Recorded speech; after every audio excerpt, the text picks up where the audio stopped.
ధ్యానము లూకా సువార్త 17వ అధ్యాయము 17వ వచనములో ఒక మాట ఉంది. అందుకు యేసు 10 మంది శుద్ధులైరి కారా, ఆ 90 ఎక్కడ? ఈరోజు మన అంశము వారు వెళ్ళుచుండగా మన అంశము వారు వెళ్ళుచుండగా. దేవునికి స్తోత్రం. ప్రియ సంగమ దేవుని వెళ్ళారా, ఇక్కడ గమనిస్తే యేసుక్రీస్తు ప్రభువారు యెరూషలేమునకు ప్రయాణమైపోవచ్చు.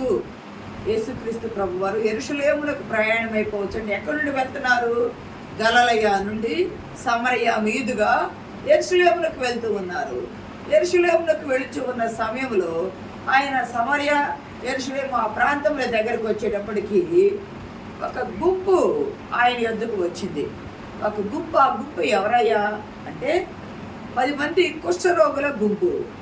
10 మంది కుష్ఠరోగులు ఉండి ప్రభువారు ఆ దారిని వెళుతూ ఉన్నారు. ఆయన ఒక్కరే వెళ్ళరు, ఆయనతో పాటు ఆయన శిష్యులు కూడా ఉంటారు.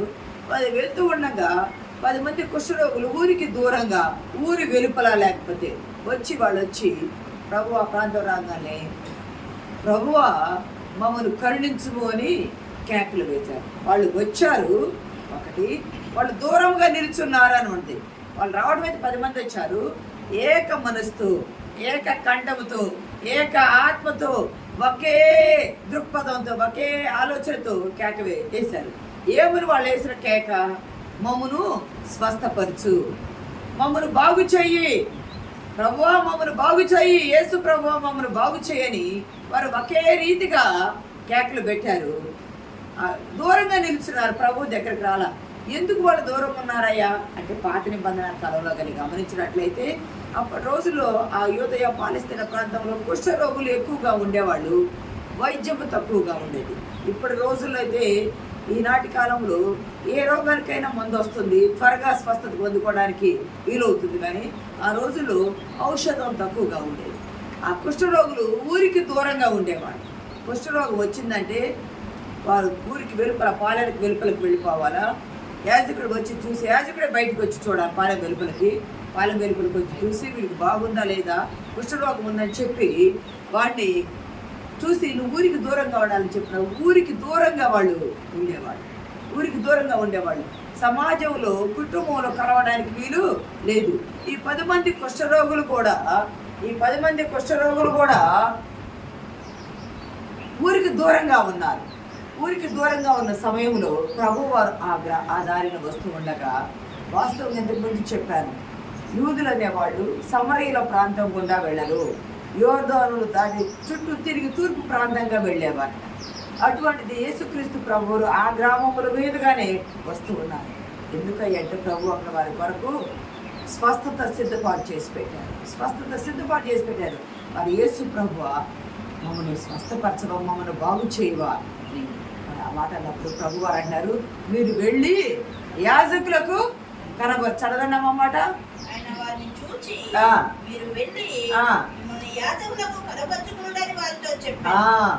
వారిని చూచి ఏమీ అనలేదు.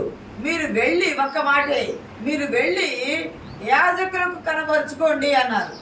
వారు వెళ్ళుచుండగా, ఈరోజు మన అంశం అదే, వారు వెళ్ళుచుండగా వారు శుద్ధులైరి, వారు స్వస్థత పొందారు. వారు వెళ్ళుచుండగా శుద్ధులైనప్పుడు వారు చూసుకున్నారు, 10 మంది ఉన్నారు. 10 మంది ప్రభు యొద్దకు వచ్చారు. 10 మంది రోగం బాగు చేయమని అడిగారు. 10 మంది స్వస్థత పొందుకున్నారు వెళ్ళుచుండగా. కానీ వాళ్ళలో ఒక్కడు మాత్రము తిరిగి వచ్చారు. ఆ తిరిగి వచ్చిన వాడు సమరయుడు. మరి 10 మంది, మిగతా 9 మంది వారు యూదులు. ఎందుకయ్యా అంటే మిగతా వాళ్ళు బయట ఉండారని తెలియదు, కానీ యూదులకు శుద్ధీకరణ ఆచారం ఎక్కువ ఉంటుంది కాబట్టి వాళ్ళు సమాజంలో కలవరు. కాబట్టి వాళ్ళు మీరు వెళ్ళి యాజకులకి కనబరుచుకోమని ప్రభు వారు చెప్పారు. వాళ్ళు బయటికి ఆ మాట ప్రభు చెప్పగానే, మీరు వెళ్ళి కనబరుచుకోవాలని చెప్పగానే ఇంక వాళ్ళు వెళ్ళిపోయారు, ఆగలేదు. ఒక్కడు తిరిగి వచ్చాడు. వాడు తిరిగి వచ్చి గొప్ప శబ్దంతో, చదవండి ఆ మాట, గొప్ప శబ్దంతో దేవుణ్ణి మహిమపరచుచు తిరిగి వచ్చి ఆయనకు కృతజ్ఞతాస్తుతులు చెల్లించు ఆయన పాదముల సాగిలపడెను. దేవుని నామానికి మహిమ కలుగును గాక. 10 మంది వచ్చారు, 10 మంది రోగులుగా వచ్చారు, 10 మంది శుద్ధులయ్యారు, 10 మందిలో ఒక్కడు మాత్రమే తిరిగి వచ్చాడు. ఆ తిరిగి వచ్చిన వాడు అంజుడు. ఆ అంజుడు గొప్ప శబ్దంతో కేకలు వేస్తున్నాడంట, ప్రభువా నేను స్వస్థత పొందుకున్నానయ్యా. వాడు కేకలు వేస్తూ ఉన్నాడు. కేకలు వేసి దేవునికి కృతజ్ఞతాస్తుతులు చెల్లిస్తూ దేవుణ్ణి మహిమపరుస్తూ ప్రభు పాదముల ఎదుట సాగిలపడ్డవాడు అంజుడు. వాడు సమరయుడు అని అక్కడ ఇవ్వబడింది లేఖన భాగంలో. అతను సమరయుడు అంజులు. గమనించండి, మనం ప్రతి దినం ధ్యానం చేస్తూ ఉన్నాం కదా, దేవుని యొద్దకు, దేవుని బిడ్డల యొద్దకు, ఏర్పాటు చేయబడ్డ బిడ్డల యొద్దకు దేవుని సువార్త, దేవుని రక్షణ వస్తే వారి రక్షణను నిర్లక్ష్యం చేస్తూ ఉన్నారు. అన్యజనులకు దాటిపోతూ ఉంది. ప్రభు 10:5లో కూడా ఏం చెప్పాడు? మత్తయి 10:5లో మీరు ఎక్కడికి వెళ్ళకుడి, సమరయుల ఏ గ్రామమునకు వెళ్ళకుడి, ఇశ్రాయేల్లో నశించిన గొర్రెల యొద్దకే. చదవండి మా మాట. ఇశ్రాయేలు వంశస్థులోని నశించిన గొర్రెల యొద్దకే వెలుచు పరలోక రాజ్యము సమీపించి. మీరు ఎక్కడికి వెళ్ళొద్దు, అంజుల యొద్దకు వెళ్ళొద్దు, సమరయులు ఏ పట్టణం ఏ గ్రామాల్లో సంచరించవద్దు, ఇశ్రాయేల్లో నశించిన గొర్రెల యొద్దకే వెళ్ళి మీకు పరలోక రాజ్యము సమీపించింది, మారు మనసు పొందండి అని ప్రకటించండి అని చెప్పారు ప్రభువారు. మరి ప్రభువారు అలా చెప్తూ ఉంటే మరి ఏమన్నా మారుతున్నారా? యూదులు మారలేదు. మారకపోకపోతే ఇప్పుడు ఈ 9 మంది, ఈ 10 మందిలో 9 మంది యూదులే. వీళ్ళు స్వస్థత పొందుకున్నారుగా. వచ్చి ఏమన్నా ప్రభువుని స్తుతించారా? ప్రభువుని మహిమపరిచారా? లేదు. కానీ అంజులు వస్తున్నారు. ఇవ్వబడిందేమో ఎందుకు చేయబడ్డ పిల్లలకి, పొందుకుంటుందేమో అంజులు. ఏర్పాటు లేని వారు ఏర్పాటు చేయబడిన వారుగా అవుతూ ఉన్నారు. ఈ 10 మంది శుద్ధులయ్యారు. అక్కడే తిరిగి వచ్చిన వారి ద్వారా సువార్త ప్రచారం జరుగుతుంది. తిరిగి వచ్చిన వారి ద్వారా దేవుడు మహిమపరచబడుతున్నాడు. ప్రియ సగమా, దేవుని బిడ్డలారా, వాడు సమరయుడు. గమనించే సువార్త లోకమంతటా వ్యాప్తి చెందాలా. తిరిగి వచ్చిన అన్యుడే దేవుడు నాకు స్వస్థతనిచ్చాడని సువార్త ప్రకటిస్తున్నాడు. కానీ పొందుకున్న మిగిలిన 9 మంది మౌనంగా ఉన్నారు. ఇదే 5వ అధ్యాయం 14 వచనం చూడండి. లూకా సువార్త 5వ అధ్యాయం 14 వచనంలో ఒక మాట చూడండి. లూకా 5. నీవు ఎవరితోనూ చెప్పక వెళ్ళి వారికి సాక్షార్థమై నీ దేహమును యాజకుడు కనపరుచుకొని నీవు శుద్ధమైనందుకు మోషే నియమించినట్టు కానుకలను సమర్పించుకొని ఆజ్ఞాపించను. అయితే ఆయన కూర్చున్న సమాచారం మరి ఎక్కువగా వ్యాపించను.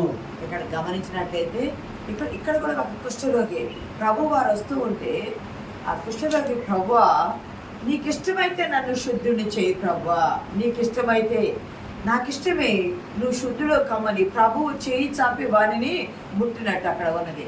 గమనిస్తే కుష్ఠరోగుల్ని దగ్గరికి రానివ్వరు, వాళ్ళని ఇంట్లో ఉండనివ్వరు, వారిని ఊరికి దూరంగా పెడతారు, వారితో ఎవరు కూడా మాట్లాడడానికి ఇష్టపడరు. కానీ ఇక్కడ యేసు ప్రభు వారు ఆ కుష్ఠరోగి వచ్చి, ప్రభువా నీకు ఇష్టమైతే నన్ను శుద్ధిని చేయమన్నప్పుడు ప్రభు వారిని తాకి నాకు ఇష్టమే, అదే ప్రభు తాకడం యూదులు చూస్తే ఏమంటారంటే, నువ్వు పాప పరిహార జలం చల్లుకొని శుద్ధం చేసుకోవాలి. ఈయనే పరిశుద్ధుడు, ఈయనకి పాప పరిహార జలం చల్లుకోవాల్సిన అవసరము లేదు. చల్లుకొని శుద్ధుడిని చేసుకొని శుద్ధీకరణాచారం పాటించాలని చెప్తారు. అయితే ఇక్కడ ప్రభు చెప్పారు, నీ దేహమును యాజకునికి కనబరుచుకో. మోషే నియమించిన ధర్మశాస్త్రం ప్రకారం నువ్వు అక్కడ కానుకలు సమర్పించి దేవాలయంలోకి వెళ్ళని ప్రభు వారు చెప్పారు. ఇక్కడ కూడా ఈ 10 మంది శుద్ధులైన దగ్గర నువ్వు యాజకునికి కనబరుచుకో. మీరు వెళ్ళి యాజకునికి కనపరుచుకోండి. గమనించండి, ఇక్కడ 10 మంది రోగులు వచ్చారు. ప్రభు యొద్దకు వచ్చినప్పుడు రోగులు 10 మంది కూడా కుష్ఠరోగంతో ఉన్నారు.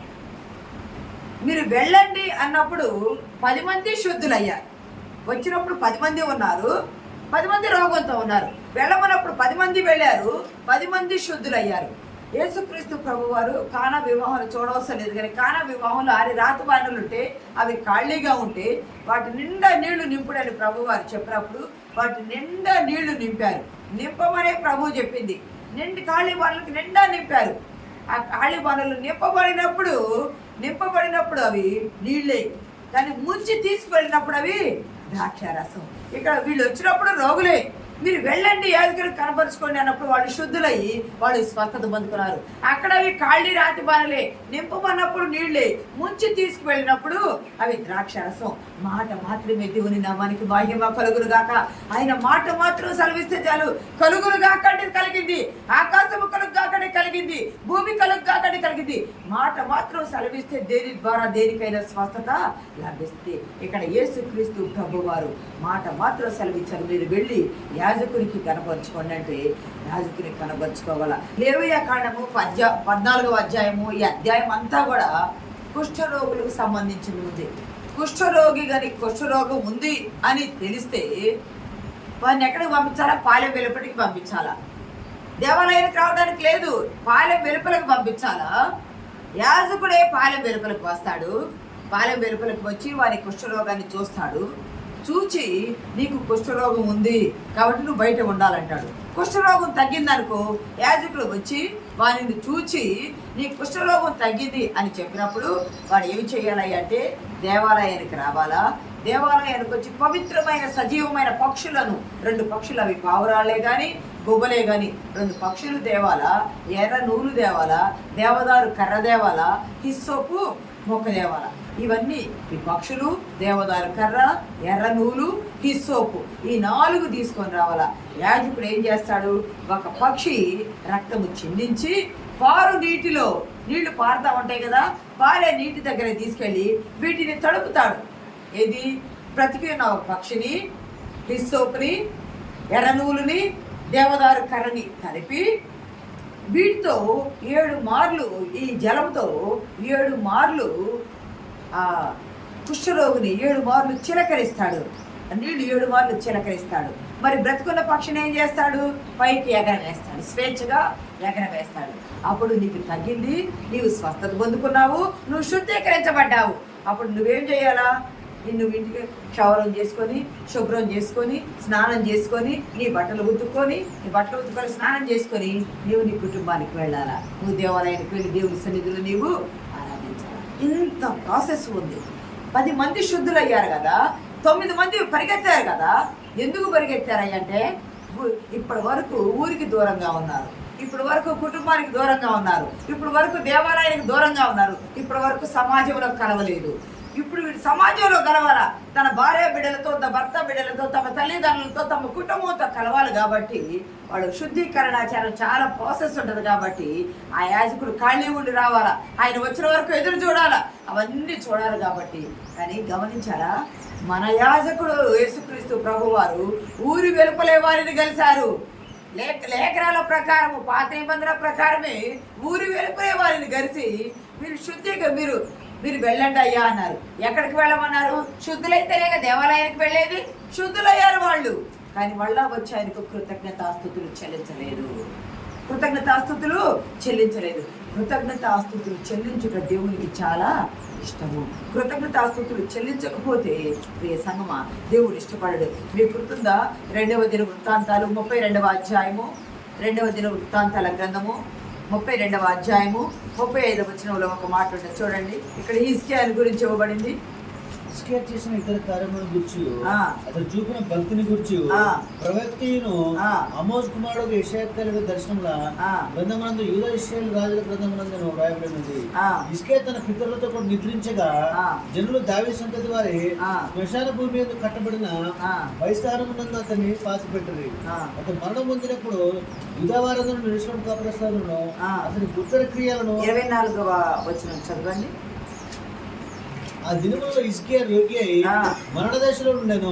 అతడు యెహోవాకు మొరపెట్టగా ఆయన అతనికి తన చిత్తమును తెలియపరిచి అతనికి సూచన ఒకటి దయచేసెను. అయితే హిజ్కియా మనసును గర్వించి తనకు చేయబడిన మేలుకు తగినట్టు ప్రవర్తింపనందున దేవునికి ఏం చేసినట్టు హిజ్కియా మీద కోపం వచ్చింది. ఇప్పుడు ఎంతో మేలు చేశాడు. రోగం వచ్చింది, స్వస్థతనిచ్చాడు, ఐశ్వర్యం ఇచ్చారు, సమస్తము ఆశీర్వదించాడు. కానీ తనకు దేవుడు చేసిన మేలును బట్టి అతను మనసును గర్వించాడే కానీ మేలును బట్టి ప్రవర్తింపనందున, చేసిన మేలును బట్టి కృతజ్ఞతాస్తుతులు చెల్లింపనందున ప్రవర్తింపనందున, మేలును బట్టి ప్రవర్తింపనందున దేవునికి ఇక్కడ అయితే హిజ్కియా మనసును గర్వించి తనకు చేయబడిన మేలుకు తగినట్టు ప్రవర్తింపనందున అతని మీదకి యూదా వారి యెరూషలేము వారి మీదకి కోపం రాగా, అతను రాజు, అతను చేసిన పనికి కోపం అతని మీదకే కాదు అతని రాజ్యం మీద కూడా వచ్చింది. దేవుడు మన జీవితాల్లో ఎన్నో మేలు చేస్తాడు, ఎన్నో ఉపకారాలు చేస్తాడు. ఆ మేలుకు తగినట్టు ప్రవర్తించాలి, కృతజ్ఞతాస్తుతులు చెల్లించాలి. 10 మంది శుద్ధులయ్యారు, 9 మంది ఏమయ్యారు? ప్రభు వారు ప్రశ్న వేస్తున్నారు, మీరు 10 మంది కాదా? 10 మంది శుద్ధులయ్యారు గారా? ఆ 9 ఎక్కడ? వారు వెళ్ళుచుండగానే శుద్ధులయ్యారు కదా, వాళ్ళు చూసుకున్నారు కదా, పరిగెత్తారు. వాళ్ళ వెలుపల వచ్చి ప్రధాన యాజకుడే కదా ఈయన దగ్గరికి వెళ్దామని వారు ఆయన్ను గుర్తించలేదు. కానీ ఇక్కడ హిజ్కియా అయితే మనసును గర్వించి మేలునకు తగిన రీతిగా ప్రవర్తింపనందున దేవుని కోపం వచ్చింది. కానీ అదే దావీదు భక్తుడు అయితే 103వ కీర్తనలో అంటాడు, 1-2 వచనాల్లో, ఆయన చేసిన ఉపకారములలో దేనిని కూడా మరువవద్దు. నీవు నాకు చేసిన ఉపకారాలలో నేను దేనిని కూడా, చదవమన్నమాట, నా ప్రాణమా యెహోవాను సన్నిధించుము, ఆయన చేసిన ఉపకారములలో దేన్ని మరువకు. ఆయన చేసిన ఉపకారములలో దేనిని కూడా మరవవద్దు. ఆయన చేసిన ఉపకారాలు మనం మరవద్దు. మరిస్తే కృతజ్ఞతాహీనులం అవుతాము. ఎవరి యొద్దకు వెళ్ళిందయ్యా రొట్టె? ఎవరి యొద్దకు వెళ్ళిందయ్యా అంటే యూదుల యొద్దకు, ఎన్నుకోబడ్డ ప్రజల యొద్దకు మొదటిగా వెళ్ళింది. కానీ వారు చేర్చుకోవట్లా, వాళ్ళు తృణీకరిస్తున్నారు. కానీ అన్యులు చేర్చుకుంటున్నారు, అన్యులు వస్తున్నారు. వాళ్ళు కనాను స్త్రీ అంజురాలేగా, సమరయ స్త్రీ అంజురాలేగా, ఈ సమరయుడు అంజుడేగా. అన్యుల యొద్దకు వెళ్ళొద్దన్నారు. కానీ ప్రభు ఆయన యొద్దకు వచ్చిన వారిని ఆయన స్వస్థపరచకుండా, ఆయన మేలు చేయకుండా పంపించలేదు. అన్యులు ఆయన యొద్దకు వస్తున్నారు, రక్షణ వాళ్ళని దాటిపోతుంది. కానీ రక్షణ అంజులకి వచ్చి సిద్ధంగా ఉంది. మనము అంజులమే. యేసుక్రీస్తు ద్వారా అబ్రహాముకు వచ్చిన ఆశీర్వాదానికి వారసుడు అబ్రహాము ద్వారా యేసుక్రీస్తు ద్వారా మనకు వచ్చిన ఆశీర్వాదాలు. అంజులమైన మనము క్రీస్తులో రక్షణ పొందుకున్నాం. ఆయన సకల ఆశీర్వాదాలు మనకిస్తున్నాడు. మనము కూడా మేలు కలిగిన వారి వల్లే ఉండాలి, మేలును చెల్లించాలా. దావీదు ప్రతి విషయంలో కృతజ్ఞతాస్తుతులు చెల్లించేవాడు. నేనెంతటి వాడినయ్యా అని అనుకునేవాడు. మొదటి దెస్సలోనికై పత్రిక 5వ అధ్యాయము, అపొస్తలుడైన పౌలు దెస్సలోనికైయులకు రాసిన మొదటి పత్రిక 5వ అధ్యాయము 18వ వచనం చదవండి. ప్రతి విషయమునకును కృతజ్ఞతాస్తుతులు చెల్లించుడి, ఇలాగు చేయుట యేసుక్రీస్తునందు మీ విషయములో దేవుని చిత్తము. ప్రియ సంగమా, ప్రతి విషయములో కృతజ్ఞతాస్తుతులు చెల్లించండి. ఇలాగు చేయటం మీ విషయంలో, మన విషయంలో ఏమిటి? దేవుని చిత్తము. దేవుని చిత్తములో నీకు మేలు జరిగిందా? స్తుతులు చెల్లించు. పోనీ కీడు జరిగిందా? దాన్ని బట్టి కూడా స్తుతులు. ఎందుకంటే కీడును నీ జీవితంలోకి పంపించింది దేవుడే. దానిని బట్టి కూడా నీవు కృతజ్ఞతాస్తుతులు చెల్లించాలా. నీవు విశ్వాసాలు ఏ సంఘటనలోనైనా విశ్వాసము, నమ్మకము ప్రధానమైంది. ఈ సమరయుడు తిరిగి వచ్చినప్పుడు, గొప్ప శబ్దంతో కేక వేసినప్పుడు, ప్రభువుని మహిమపరిచి స్తుతించినప్పుడు, ప్రభు పాదాలు ఎదుట సాగిలపడినప్పుడు ప్రభు అంటాడు, నీ విశ్వాసమే నిన్ను స్వస్థపరిచింది. వాని విశ్వాసమే వానిని స్వస్థపరిచింది, వాని నమ్మకమే వానిని స్వస్థపరిచింది. ఏ వ్యక్తి జీవితంలోనైతే హృదయంలో కృతజ్ఞత ఉంటుందో ఆ వ్యక్తి దేవుని సన్నిధానానికి వస్తాడు. ఏ వ్యక్తి హృదయంలో కృతజ్ఞతాస్తుతి ఉండదో ఆ వ్యక్తి దేవుణ్ణి మహిమపరచడు. హృదయంలో కృతజ్ఞతాస్తుతి, కృతజ్ఞత బుద్ధి ఉండాలి.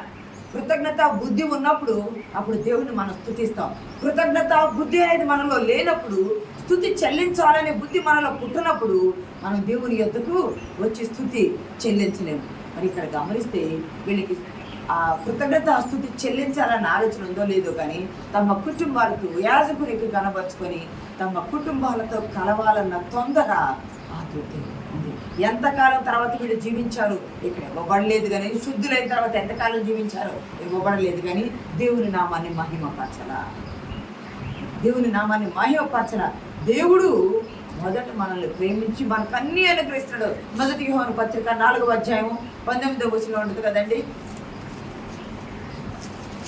దేవుడు తన ప్రేమను, తన కృపను, తన రక్షణను అయితే మొదట మనల్ని ప్రేమించెను గనుక మనము ప్రేమించుచున్నాము. ఆయనే మొదట మనలను ప్రేమించాడు. మనల్ని ప్రేమించి తన ప్రేమను వెల్లడిపరిచారు, తన కృపనిచ్చారు, తన రక్షణ ఇచ్చారు. ఆయన ఇచ్చే ఆత్మ సంబంధమైన మేళ్ళు, ఈ లోక సంబంధమైన అన్ని మేళ్ళు పొందుకుంటామే కానీ కృతజ్ఞతాస్తుతులు చెల్లించటంలో ఆలస్యం చేస్తాము. ప్రభు అదే అంటాడు, కృతజ్ఞత ఈ విషయంలో, ప్రతి విషయంలో, మీకు సంబంధించి ప్రతి విషయంలో కృతజ్ఞతాస్తుతులు చెల్లించాలి. ఈ 90 వలె స్తుతులు చెల్లించలేని వారి వలె ఉండవద్దు. స్తుతులు చెల్లించలేని వారి వలె ఉండవద్దు. ప్రియ సంగమా, దేవుని బిడ్డలారా, మీ కుటుంబంలో అది ఏదైనా, నా జీవితంలో ఏ సందర్భంలో నా ప్రతి విషయంలో నేను కృతజ్ఞతాస్తుతులు చెల్లించడానికి ఇష్టపడతాను. అది అనారోగ్యం వచ్చిందా, ప్రభు ఇప్పటి వరకు ఆరోగ్యం ఇచ్చావు కదా, అనారోగ్యం వచ్చింది, అది పోగొట్టుకునే శక్తి నీకు, నీ స్వస్థత నాకు దయచేయి. అది ఆర్థిక ఇబ్బందులా ప్రభు, ఆర్థిక ఇబ్బంది కలిగింది, దాన్ని పోగొట్టుకోవడానికి కావలసిన కలిమినిచ్చే దేవుడవు నీవిస్తేనే కదా నాకు ఈ లేమిపోయేది, నీవిస్తేనే కదా ఈ లేమి నాకు పోయేది, ఈ ఆర్థిక ఇబ్బంది నాకు పోయేది. ప్రభువు మనం స్తుతించాలా. లేదా కుటుంబంలో వ్యక్తిని కోల్పోయామనుకోండి, ఇప్పటి వరకు మనతో కలిసి ఉన్న వ్యక్తి మన నుండి మనకు దూరం అయిపోతే, మన కుటుంబం నుండి మనకు దూరం అయిపోతే లోటే. అది ఎవరు తీర్చగలిగేది కాదు. అది తల్లి అయినా, తండ్రి అయినా, భార్య అయినా, భర్త అయినా, పిల్లలైనా, ఎవరికెవరైనా అది తీర్చేది కాదు. అది లోటే. కానీ సంతోషం ఉన్నప్పుడు దేవుని స్తుతించి, దుఃఖం కలిగింది అన్నప్పుడు మనం దేవుడిని స్తుతించకపోతే, ప్రతి విషయంలో కృతజ్ఞతాస్తుతులు చెల్లించండి అన్నారు కదా దేవుడు, చెల్లించాలి కదా ప్రభువా.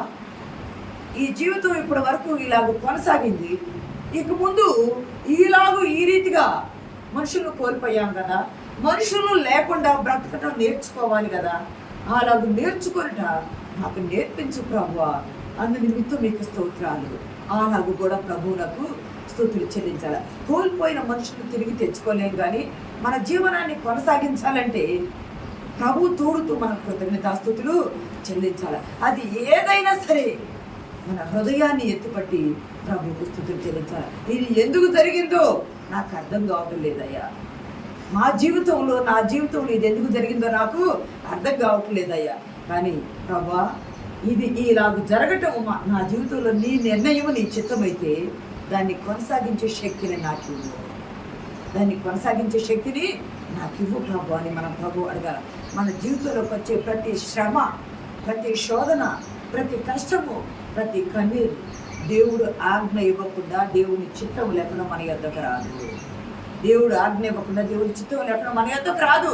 మన యొద్దకు వచ్చింది అంటే దాన్ని భరించే శక్తిని కూడా ఇవ్వమని దేవుడిని అడగాల. ఎందుకంటే శ్రమనిచ్చిన దేవుడే భరించే శక్తిని ఇస్తాడు. నీ జీవితంలో నీవు మోయలేనంత బరువు నీ మీద పెట్టాడు, నువ్వు మోయగలిగినంత భారమే నీ మీద పెట్టాడు ప్రభు. మనం మోయగలము అని ఆయన కనిపించినప్పుడు ఆయన మన మీద ఆ భారం పెట్టాడు. ఆ భారం భరించడానికి ప్రభువుని అడగాల. ప్రభువా, ఒక పక్క భారం నేను మోస్తున్నా, కాడి మోసినట్టు, రెండో పక్క నా భారం నువ్వు మోయిద్దని, నా భారం నీవు మోయి, కాడిని మోసిన రీతిగా రెండో పక్క నువ్వు మోస్తే నీ తోడుతో నేను ఆ భారం లాగగలను. ప్రభువుని మన జీవితాల్లో వచ్చే ప్రతి సమస్య నిమిత్తమైన, ప్రతి సంతోషం నిమిత్తమైన, ప్రతి దుఃఖం నిమిత్తమైన, ప్రతి కన్నీటి బిందువు నిమిత్తమైన ప్రభువులకు స్తుతులు చెల్లించాలి. ఎందుకంటే మన కన్నీటిని బట్టి, గుడిలు బట్టి ఆయన తూచిన దేవుడు నిన్ను విడిచిపెట్టాడు, నీకు తోడుగా ఉంటాడు. నీ జీవితాంతము తోడుగా ఉండి, మన జీవితంలో మనకు తోడుగా ఉండి, ఇమ్మానుయేలుగా మనకు తోడుగా ఉండి మనకు ఆశీర్వాదాలు ఇచ్చేది. ఇక్కడ గమనిస్తే ఈ తిరిగి వచ్చిన సమరయుని వల్ల మనం కృతజ్ఞతాస్తుతులు చెల్లించేవారిగా ఉండాలి. కృతజ్ఞతాస్తుతులు ప్రతి విషయంలో చెల్లించుట దేవుని చెప్పారు. కృతజ్ఞతాహీనులు కావద్దు. ఎప్పుడైతే స్తుతులు చెల్లిస్తామో ఇంకా గొప్ప మేలు, గొప్ప ఆశీర్వాదాలు పొందుకోవడానికి అరుగులు అవుతాం. అలాగే పొందుకునే పరిశుద్ధాత్మ దేవుడు మనకు సహాయం దయచేయను కాక.